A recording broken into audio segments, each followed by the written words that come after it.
Hello, good afternoon. मी आज दुपारी blog start केलेला. तर आम्ही चाललेलो पप्पांना ट्रॅव्हल्समध्ये बसवायला. पप्पा गावी चाललेले, कारण शिमगा आता चालू झाला आहे कोकणामध्ये. तर शिमगा म्हटलं की कोकणवासियांचा सर्वात आवडता आणि मोठा उत्सव असतो. जीवदानीचं मंदिर बघू शकता तुम्ही, थोडंसं लांबूनच कॅप्चर केलं.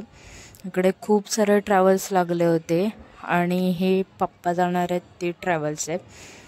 तर पप्पा मग निघालेत. शिमग्यामध्ये खूप जास्त मजा येते. मी जमलं तर रत्नागिरीचा शिमगासुद्धा दाखवेन आणि मम्मीच्या इकडचा म्हणजे माझ्या माहेरचाही शिमगा दाखवेन. आणि त्याच्यानंतर पप्पा निघाल्यावर आम्ही थोडा विचार केला. दुपारचा टाईम होता, तर वहिनीच्या इकडे गेलो आम्ही मणवेलपाड्यात.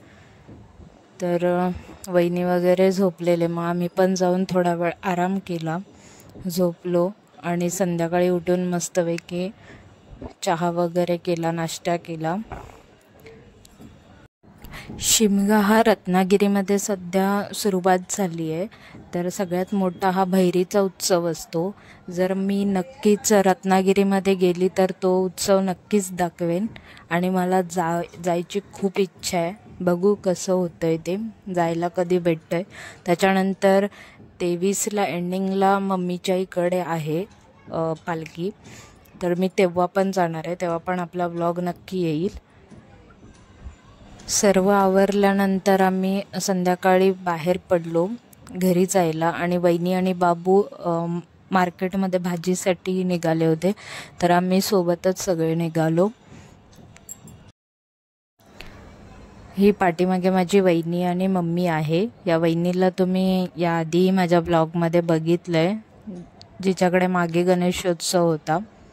आणि त्याच्यानंतर दोघीजणी मच्छी बघायला थांबले. घेतली तर काय नाही, पण बघायला थांबलेले. आणि इथपर्यंतच वहिनी आणि बाबू होता. मग आम्ही निघालो, थोडंसं मार्केटमध्ये फिरलो, भाजी वगैरे घेतली मम्मीने.